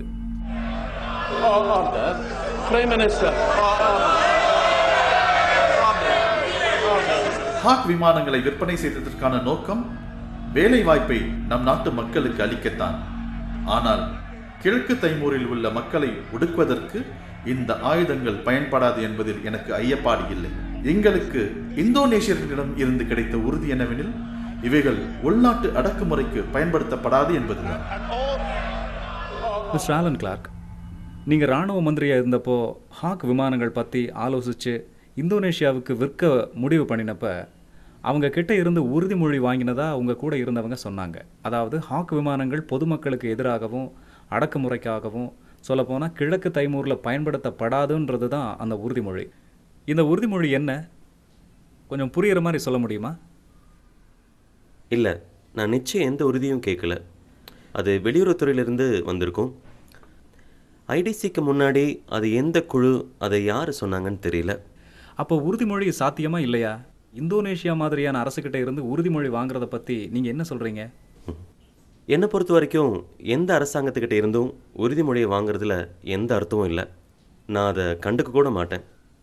உங்களுக்கு வேணும்னா அது தெரிஞ்ச விதத்தில் அது வெளியுறவுத்துறை அலுவலகத்தில் ஒரு விஷயமாகவோ விஷயம் எல்லாமே இருக்கலாம். நாங்கள் எப்பவும் உறுதி கேட்டதில்லை. ஆனால் இது வெறும் வெளியுறவுத்துறை அலுவலக காரியமாக மட்டுமில்லாமல் பாதுகாப்பு துறையும் சம்பந்தப்பட்டது. அத்துறையும் உறுதி வாங்கியது.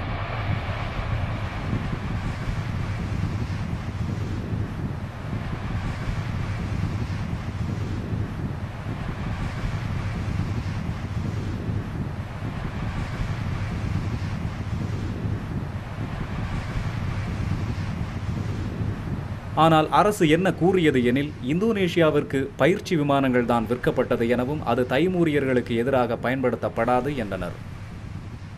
இந்த கேள்வியை நாங்கள் ரொம்ப கவனமாக பார்க்குறோம். ஆனால் நாங்கள் உறுதியளிக்கிறது என்னென்னா, நாங்கள் விற்கும் ஆயுதங்கள் எங்கே பயன்படுத்தப்படுதுன்னு நாங்கள் அதிகப்படியான ஆய்வு செய்கிறோம். இந்தோனேஷியர்கள் எங்கள் ஹாக் விமானங்களை பயிற்சிக்காக தான் பயன்படுத்துகிறாங்கன்றதில் நாங்கள் உறுதியாக தான் இருக்கோம். தவிர அவங்க விமான பயிற்சிக்காக தான் இந்த முதல்ல முன் வச்சாங்க. ஹாக் விமானங்களை பொறுத்த வரைக்கும் பெரிய அளவில் பிரிட்டன் விமானத்துறை கிட்ட இருந்தும் எல்லா துறைகள் கிட்ட இருந்தும் சொல்லப்படுறது என்னன்னா, அது வெறும் பயிற்சிக்காகத்தான் நாங்கள். ஆனால் அவைகளை நிறைய உற்பத்தி பண்ணினாங்க இல்லையா? இல்லை, அவங்க உண்மையை சொல்லலையா? நீங்கள் ஒரு பேரை மட்டும்தான் சொல்கிறீங்க, அது பயிற்சி விமானங்கள்னு. அது பயிற்சி விமானம்தான், ஆனால் அது ஒரு ஈடு இணையற்ற வலிமையான விமானம். அது பல்வேறு பயன்பாடுகளுக்கு பயன்படுத்தப்படுற ஒன்று. அப்படின்னா ஹாக் விமானங்களை எளிதாக மாற்றிக்கலாம். இந்தோனேஷிய அமைச்சர் ஹபீபி, அதான் உங்களுக்கு தெரியுமே, அவர் இந்த பயிற்சி விமானமானது சற்று மலிவானது, ஆனால் எளிதாக இதை வேறு பயன்பாட்டுக்கு மாற்றிக்கலாம்னு சொன்னார். கண்டிப்பாக எப்போ வேணாலும் மாற்றலாம். கேபிட்டல் டி இதை 2 விதமாக நம்ம பயன்படுத்தலாம். உண்மையில் இந்தோனேஷியாவுடனான இந்த பேரத்தின் பகுதி என்னவெனில், இந்த பயிற்சி விமானத்தை தாக்குதல் விமானமாக மாற்றுவதுதான். பிறகு இந்தோனேஷிய தலைவர் ஹபீபி இதை தெளிவுபடுத்தினார். ஹாக் விமானம் பைலட்டுகளுக்கு பயிற்சிக்கு மட்டுமின்றி அவைகளை தரை தாக்குதலுக்கும் பயன்படுத்துவதற்கும் தான் என்றார்.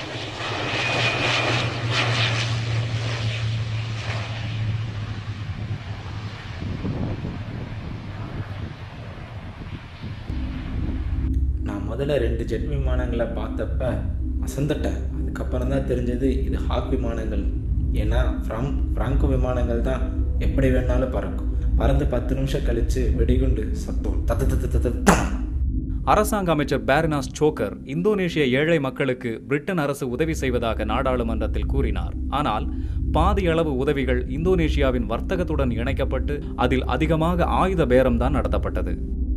இது இந்தோனேஷிய சர்வாதிகார அரசுக்கு ஆயுதங்களை அல்லது போர் தளவாடங்களை விற்பனை செய்த நிறுவனங்களின் பெயர் பட்டியல். ஏப்ரல் 1993 ஹாக் விமான விற்பனைக்கான அறிவிப்புக்கு சற்று முன்பு வெளியுறவுத்துறை நிர்வாகி டாக்லஸ் ஹர்ட் ஜகர்த்தாவுக்கு பறந்து சென்று ஜெனரல் சுகார்டோவுக்கு 65 பில்லியன் பவுண்ட் பணத்தை சுழற்சி முறை மின்கடனாக வழங்கினார். மேற்கத்திய மனித உரிமைகளின் மதிப்பு இந்தோனேஷியாவுக்கு பொருந்தாது என ஹர்ட் உறுதியளித்தார். கலாச்சார மற்றும் வர்த்தக வேறுபாடுகள் உள்ளதாக அறிவித்த அவர் இந்தோனேஷியாவின் அடிப்படை சுதந்திர அங்கீகாரத்தை பற்றி கலந்துரையாடினார். மனித உரிமைகள் அப்படின்ற கேள்விக்கு இப்போதைக்கு வேற வியூகம் வச்சிருக்கிறோம். கெடுபிடிகள் குறைவான நாடுகளில் பிரிட்டன் தான் எங்களோட நிலவரத்தை மிகச்சரியா புரிஞ்சுக்கிட்டு எப்பன்னாலும் உதவி செய்ய ஆதரவளிக்க முன் வந்துச்சு. இப்படிப்பட்ட அக்கிரமத்துக்கும் மனித இடர்பாடுகளுக்கும் பிரிட்டன் நாட்டு ஆயுதங்கள் காரணமாக இருக்குன்னு எப்போவாது உங்களுக்கு தனிப்பட்ட விதத்தில் வருத்தம் ஏற்பட்டது உண்டா? இல்லை, நிச்சயமாக இல்லை. என்னோட சிந்தனையில் கூட வந்ததில்லை. நீங்கள் தான் சொல்கிறீங்க அப்படி நடந்துக்கிட்டு இருந்துச்சுன்னு. நான் இதை பற்றி கேள்விப்பட்டது கூட கிடையாது. சரி, நான் உங்களுக்கு நடந்ததை பற்றி சொல்லலைன்னா உங்களை பொறுத்த வரைக்கும் வலிமையான ஆயுதங்களை விற்பனை செய்கிறது மட்டும்தான். அதுக்கப்புறம் உண்மையை பற்றி உங்களுக்கு ஒரு பொருட்டே கிடையாதா? இல்லை, தனிப்பட்ட விதமாக கூட ஒரு பொருள் இல்லையா? இல்லை. நான் ஏன் இந்த கேள்வியை கேட்குறேன்னா, நீங்கள் ஒரு சைவ பிரியர்னும் மிருகங்கள் கொல்லப்படுகிற விஷயத்தில் ரொம்ப தீவிரமாக ஆதங்கப்படுகிறவர்னும் உங்களை பற்றி படிச்சிருக்கிறேன். இந்த ஆதங்கத்தை மனிதர்கள் மேலேயும் கொல்லப்பட்ட வெளிநாட்டினர் மேலேயும் காட்டக்கூடாதா? இப்போதைக்கு அப்படி ஒன்றும் ஆர்வம் இல்லை. எதிரணி தலைவர் கோனி சந்தானா எனக்கு என்ன சொன்னார்னா, பல மாசமாக பெரிய பெரிய சண்டைகள், 100க்கும் மேலான இந்தோனேஷிய துருப்புகள், ஹெலிகாப்டர்கள், ஹாக் விமானங்கள் உள்பட பல விமானங்கள் கிழக்கு தைமூரை அழிச்சது. பிரிட்டன் தயாரிப்பான ஹாக் விமானங்கள் பாதுகாப்பற்ற ஜனங்களுக்கு எதிராக பயன்படுத்தப்பட்டுச்சு. எதிர்ப்பு காட்டாத மக்கள் மீது வெடிகுண்டுகள் வீசப்பட்டது. ஆலன் தாமஸ் என்ற பாதுகாப்புத்துறை அதிகாரியிடம் ஹாக் விமானங்கள் வெறும் பயிற்சிக்காக மட்டுமின்றி கிழக்கு தைமூரிய மக்கள் மீது பயன்படுத்துவதற்காகவும் தானா என்று கேட்டோம். நட்பு நாடுகளும் கூட்டணி நாடுகளும் என்ன செய்கிறாங்கன்னு நாங்கள் கவனமாக கவனித்தோம். நீங்கள் சொல்கிற மாதிரி அங்கே அந்த சம்பவத்துக்கான தடைகள் எதுவும் இல்லை. Hugs, sky hugs, F-15, F-14, ஃப்ரன்கோஸ் ரக விமானங்களோட மூக்கு பகுதியை வச்சு தான் அவங்களோட ரகத்தை என்னால் வேறுபடுத்தி கண்டுபிடிக்க முடியும். பாக்காவ் விமான நிலையத்தில் 2 ஹாக்ஸ் ரக விமானங்களை பார்த்தேன். அங்கே இருக்கிறவங்க கிட்ட இது எதுக்காகன்னு கேட்டேன். ஏன் ஆச்சரியப்படுறீங்க, இது தினமும் கொத்தா குண்டுகளை வீசத்தான் அவங்க சொன்னாங்க. இன்றைய காலகட்டமானது ஐரோப்பிய ஏகாதிபத்தியத்தில் இருந்து இந்தோனேஷியா விடுபட போரிட்டு மரித்த பலருடைய கனவும் அல்ல என்பதை நாம் நினைவில் கொள்ள வேண்டும். அவர்கள் டச்சுக்காரர்களுக்கு எதிராக சுதந்திரத்திற்காக போராடினர். அதிகமான தேசிய இயக்கங்களை சமூக நீதிக்காகவும் ஜனநாயகத்திற்காகவும் உருவாக்கினார்கள். 14 ஆண்டுகளாக இந்தோனேஷியாவானது உலகிலேயே மிக எளிமையான பாராளுமன்ற ஜனநாயகத்தை கொண்டதாக திகழ்ந்தது. இன்று பல இந்தோனேஷியர்களுக்கு இது புரியும். இப்படிப்பட்ட தேசம் கிழக்கு தைமூரில் செய்த படுகொலை மிகப்பெரிய தகுதியற்ற செயலாகும். இந்தோனேஷியாவும் ஆஸ்திரேலியாவும் செய்து கொண்ட கிழக்கு தைமூர் எண்ணெய் ஒப்பந்தம் மேற்கத்திய நாடுகளுக்கு ஒரு மிகப்பெரிய பரிசாக அமைந்தது. வெளிநாட்டு நிறுவனங்களை கிழக்கு தைமூரின் கடற்பகுதியில் எண்ணெய் கிடங்குகள் மற்றும் எரிவாயு கிடங்குகளை அமைக்க இவ்வொப்பந்தம் வழிவகுத்தது. இந்த ஒப்பந்தத்தின் அநியாயத்துக்காக போர்ச்சுகல் நாடு ஆஸ்திரேலியாவை உலக நீதிமன்றத்துக்கு அழைத்துச் சென்றது. சர்வதேச சட்டத்திற்கான அதிகார அமைப்பின் அதிகாரி பேராசிரியர் ரோஜர் கிளார்க் ஆஸ்திரேலிய அரசை திருடிய சொத்தை வாங்குபவர்கள் என சாடினார். இதுதான் ஆஸ்திரேலிய வெளியுறவுத்துறை அமைச்சர் கரேத் ஈவன்ஸ் மற்றும் இந்தோனேஷிய வெளியுறவுத்துறை அமைச்சர் அலி அட்டஸ். இவர்கள் கிழக்கு தைமூரின் எண்ணெய் கிடங்குகளுக்கு மேலாக பறந்து விருந்தளித்து இந்த அழிவின் பின் உண்டான பிரிவினால் ஏற்பட்ட ஒப்பந்தத்தை கொண்டாடினார்கள். நாங்கள் இந்த முழு காலத்தையும் பின்னோக்குகிறோம். இந்த ஒப்பந்தங்கள், இந்த உறவுகள் மிக மிக முக்கியத்துவம் வாய்ந்தது. புதுமையிலும் புதுமை வாய்ந்த இந்த ஒப்பந்தத்தால் ஒரு சரித்திர நிகழ்வாக உள்ள இந்த நிகழ்ச்சிக்கு நாங்கள் சாட்சிகளாக இங்கே உள்ளோம். இதை பற்றி அவங்க இன்னும் கொஞ்சம் தெளிவுபடுத்தி இருக்கலாம். கிழக்கு தைமூரின் சொத்துக்களை சுரண்டியது மட்டும் அவர்களிடம் தெளிவாக புலப்பட்டுச்சு. முதல்ல இந்தோனேஷியா கிழக்கு தைமூர் மீது படையெடுத்துச்சு. அதை ஆஸ்திரேலியா ஆமோதித்தது. இந்த அத்துமீறல் கிழக்கு தைமூர் மக்களுக்கு நல்லதுன்னு ஆஸ்திரேலியா பறைசாற்றுச்சு. எங்களை பற்றி இந்தோனேஷியாவிடம் ஆஸ்திரேலியா சொல்கிறப்ப எப்படி பார்த்தாலும் ஒரு தனி மாநிலமாக நிற்பதற்கு கிழக்கு தைமூர் திடனற்று இருக்கிறதா சொன்னாங்க. மேற்கொண்டு கிழக்கு தைமூரோட திரளான வளங்களை தோண்ட அவங்க ஒப்பந்தத்தில் கையெழுத்திட்டாங்க. மீண்டும் இது ஒரு மழுப்பலான மூர்க்கத்தனத்தோட வெளிப்பாடு தான். அவங்க கையெழுத்து போட்டது ரத்தத்தில். எங்கள் ரத்தத்தில். கிழக்கு தைமூர் ஆஸ்திரேலியாவோடதோ இந்தோனேஷியாவோடதோ இல்லை. இது எங்கள் இடம்.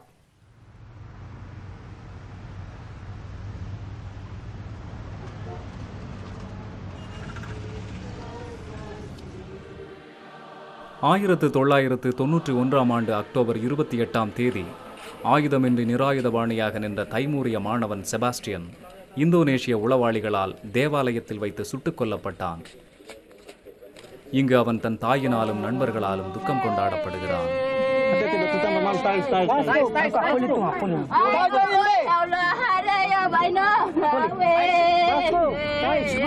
இரண்டு வாரம் கழித்து நவம்பர் 12 தைமூரின் தலைநகராகிய தில்லியில் இறந்த அந்த மாணவனுக்கு சமர்ப்பணம் செய்வதற்காக ஒரு ஈடு இணையற்ற பேரணி நடத்தப்பட்டது.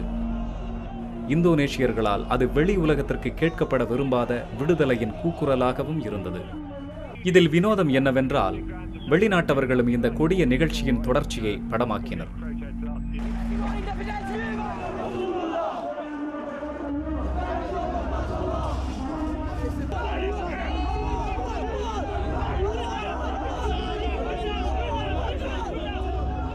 அந்த நவம்பர் மாத பேரணியை நான் தான் ஏற்பாடு செஞ்சேன்.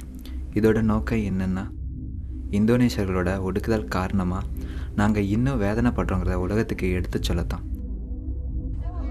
சமாதானமான பேரணி தான் எங்களுக்கு ஒரே வழி. போராட்டக்காரர்கள் சாண்டா குரூஸ் பகுதிக்கு வந்தாங்க. மற்றவங்க எல்லாம் தைமூரோட விடுதலைக்காக கோஷமிட்டாங்க. அப்போது இந்தோனேஷியக்காரங்க சுட ஆரம்பிச்சிட்டாங்க.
அம்னஸ்டியோட கூற்றுப்படி இந்த செயலானது கொடுமையான செயல்களில் ஒன்று, திரைமறைவானது, கொலை மற்றும் பேரழிவுன்னு சொன்னாங்க.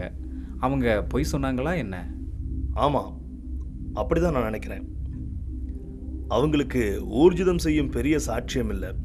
ஒருவேளை அவங்கக்கிட்ட இந்த ஒருங்கிணைப்புக்கு எதிரானவர்களின் கடிதங்கள் இருக்கலாம்.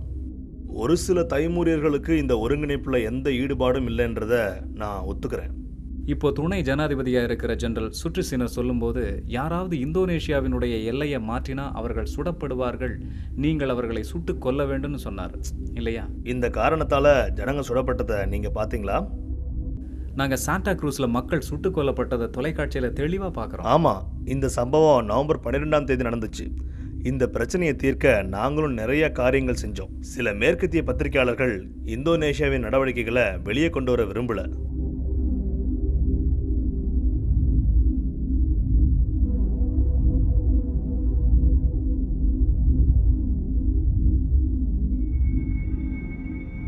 இதற்காக ஒரு விசாரணை குழு அமைக்கப்பட்டது முற்றிலும் ஆச்சரியமின்மையை அளித்ததாக அம்னஸ்டி சர்வதேச அமைப்பு கூறியது. 10 இந்தோனேஷிய உயர் அதிகாரிகளை சில மாதங்கள் சிறைப்படுத்தி, அதே சமயம் தைமூரிய ஆர்ப்பாட்டக்காரர்கள் 8 பேருக்கு 5 ஆண்டிலிருந்து ஆயுள் தண்டனை வரை வழங்கப்பட்டது.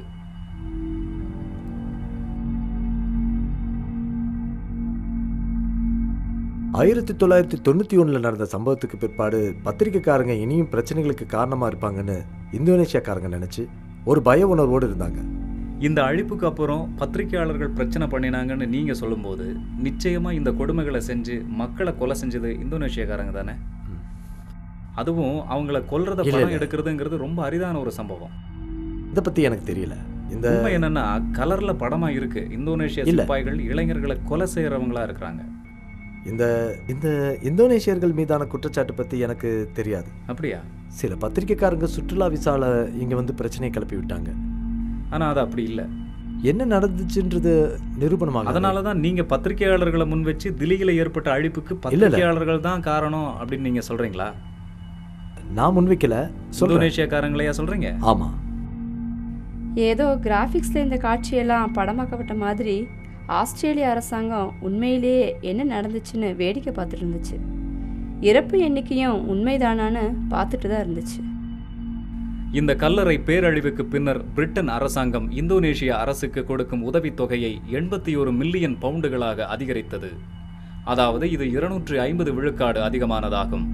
அதே நேரம் 11 ஒப்பந்த பணிகள் தைமூர் எண்ணெய் ஒப்பந்தத்தின் கீழ் ஆஸ்திரேலிய நிறுவனங்களுக்கு வழங்கப்பட்டன. கரேத் ஈவன்ஸ் இந்த பேரழிவை ஒழுங்கீனம் என வர்ணித்தார். நான் நினைக்கிறேன் இதை கரேத் ஒழுங்கீனம்னு ஏன் சொல்றாருன்னா, 27 இந்தோனேசிய மாகாணங்களில் ஒன்றான தில்லியில் எழுச்சியடைந்த போதும் இவைகளிலிருந்து இராணுவ பகுதிகளானது ஜகார்த்தாவிலிருந்து இயக்கப்பட்டது அல்லன்றதுனால தான். ஒருவேளை வெறும் 150 பேரை மட்டும் கொல்றத ஒழுங்கீனம்னு சொன்னார்னு நான் நினைக்கல. இது கரேத்தோட அசாதாரணமான வார்த்தை. தைமூரின் வாலிபர்களுக்கு எவ்வகையிலும் உணர்வுக்கான எழுச்சியையும் தன்னம்பிக்கையும் விடுதலை உணர்வையும் அனுமதிக்க மாட்டோம் அப்படிங்கிறதுல இந்தோனேஷிய ராணுவம் ரொம்ப உறுதியாக இருந்தது. என்னால் மறக்கவே முடியல. ஒரு நிமிஷம் அவங்க சுட்டாங்க. ஒரு பொண்ணோட தலை அப்படியே துண்டாகி வந்துடுச்சு. நான் குதித்தேன். அவன் முகத்தை நான் எப்பொழுதும் நினச்சிட்டே இருக்கேன். என் மனசில் எப்போவுமே அந்த பொண்ணு இருக்கா. என்னால் மறக்க முடியல. சின்ன பசங்க அங்கங்கே செத்து கிடந்தாங்க.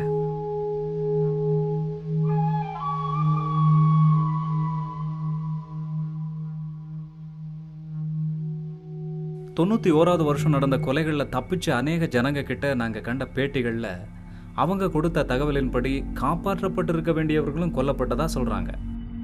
இது முற்றிலும் உண்மையற்றது. இது ஏறக்குறைய பொய்யான செய்தி. இல்லை, இந்த ஜனங்க ஏன் எங்ககிட்ட போய் சொல்லணும்? தங்களோட தனிப்பட்ட பாதுகாப்பு குறித்து அதிக பயப்படுற அந்த மக்களோட பேர், ஊர் உள்ளிட்ட அத்தனை தகவல்களும் எங்கிட்ட இருக்குது. இவங்க ஏன் போய் சொல்லணும்? ஒரு அரசியல் கண்ணோட்டத்தில் பார்க்குறீங்க நீங்கள். இதில் நடக்கிற அரசியலை புரிஞ்சுக்கணும். குப்பையை கிளறி உங்கள் நோக்கத்தை நீங்கள் நிறைவேற்றிட்டு போயிடலாம். ஆனால் இது அரசியல். நாம் இதில் ரொம்ப கள்ளம் கவடம் இல்லாது இருக்கிறவங்களா இருக்கக்கூடாது. அந்த நாளில் நடந்த சொல்லப்படாத 2ஆம் கட்ட படுகொலைகளை நம்மால் அம்பலப்படுத்த முடியும். படுகொலை நடந்த முதல் நாள் மற்றும் அதற்கு அடுத்த நாளில் இறந்தவர்களும் காணாமல் போனவர்களின் எண்ணிக்கை 400ஐயும் தாண்டி இருந்தது.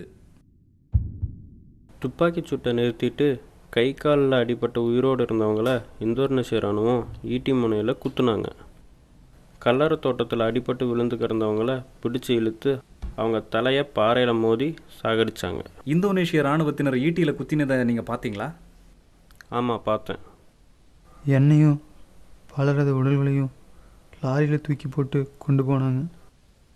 முதல்ல உயிரோடு இருந்து அப்புறம் செத்து போனவங்க உடம்பு மேலே விழுந்து கிடந்ததா என் நம்ப சொன்னான். எங்களை அடிபட்டவங்க அடிபடாதவங்கன்னு தனித்தனியாக பிரித்தாங்க. அப்புறம் ஆஸ்பத்திரிக்கு கொண்டு போகும்போது அங்கே உள்ளே போகிற வரைக்கும் தொடர்ந்து அடித்தாங்க. எங்களை ஆஸ்பத்திரிக்கு கொண்டு போனாங்க. ஆனால் வார்டுக்கு கொண்டு போகல. எல்லாரையும் கீழே தள்ளி விட்டாங்க. பாதிக்கப்பட்ட சிலர் செத்தவங்க போல் நடித்தாங்க. ஆனால் அவங்கள கண்டுபிடிச்சி இராணுவக்காரங்க அவங்க மேலே லாரி ஏற்றுனாங்க. அப்போவும் சிலர் உடனே சாகலை. ரொம்ப நேரம் துடிச்சிக்கிட்டே இருந்தாங்க. எங்களை சவக்கிடங்கு கொண்டு போனாங்க. என்னோடய நண்பர்களில் பலர் உயிரோடு இருந்தாங்க. அவங்க சாகலை. அவங்க உடல் இந்த மாதிரி சிதைக்கப்பட்டுடுச்சு. அதில் குழந்தைகள், பெண்கள், முதியோர்கள், இளைஞர்கள், அதிகமாக மாணவர்களும் இருந்தாங்க. திடீர்னு யாரோ வந்த மாதிரி சத்தம் கேட்டுது. நான் செத்தவனை போல் நடித்து கீழே படுத்துட்டேன். அப்புறம் சல்ஃபியூரிக் ஆசிடை ஊசி மூலமாக செலுத்துகிற முயற்சி நடந்தது. ஏன்னா சல்ஃபியூரிக் ஆசிடு ரொம்ப வீரியமிக்குது, உடனே சாகடிச்சிடும். இந்தோனேசியா இராணுவம் இதை உடனே செய்யலை. ஏன்னா எல்லோரும் ரொம்ப பயங்கரமாக அலறினாங்க. இது கொல்றதுக்கு அவங்க எடுத்த அடுத்த முயற்சி டென்காஸ் சுகாதார மையத்திலேருந்து அந்த மருந்தை கொண்டு வந்தாங்க. 2 சிப்பாய்கள் வந்தாங்க. ஒருத்தங்கிட்ட கயிறு இருந்துச்சு, இன்னொருத்த மருந்து மாத்திரை வச்சுருந்தா. அவங்க உயிரோடு இருந்த ஒரு ஆள் எந்திரிக்க சொன்னாங்க. கயிறோடு நின்னவன் அவரை தலையிலையும் நெஞ்சிலையும் பயங்கரமாக அடித்தான். அதுக்கப்புறம் அவர் சாகலை.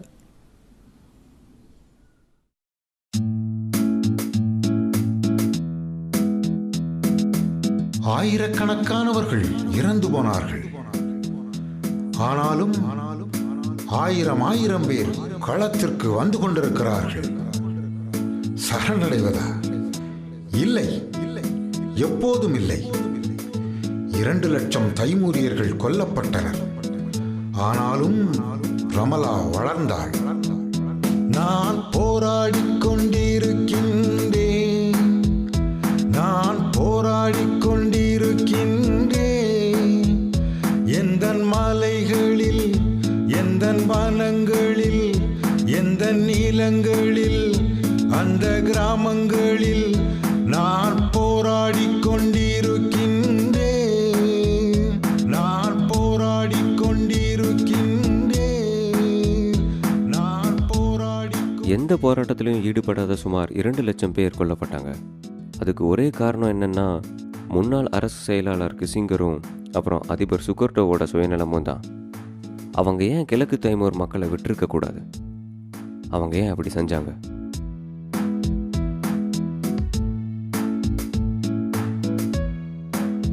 ஒவ்வொரு தனிப்பட்ட மனுஷரும் இதை தடுக்க ஏதாவது செஞ்சிருக்கலாம். அதிகாரங்களுக்கும் மந்திரிமார்களுக்கும் கடிதம் எழுதலாம்.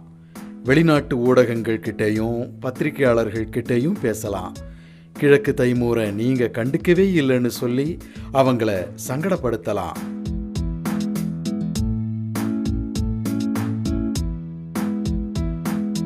நாங்கள் இன்னும் ஜெயிப்போம்னு நம்புகிறோம்.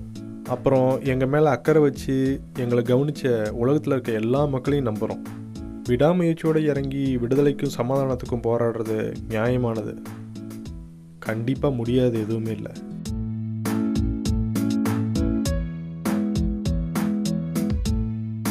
ஆதாரங்கள் இருக்கு. யாரும் கண்ணை மூடிக்கிட்டு இனி திரும்பி போக முடியாது. அப்படி செஞ்சா அவங்க மனுஷங்களே கிடையாது.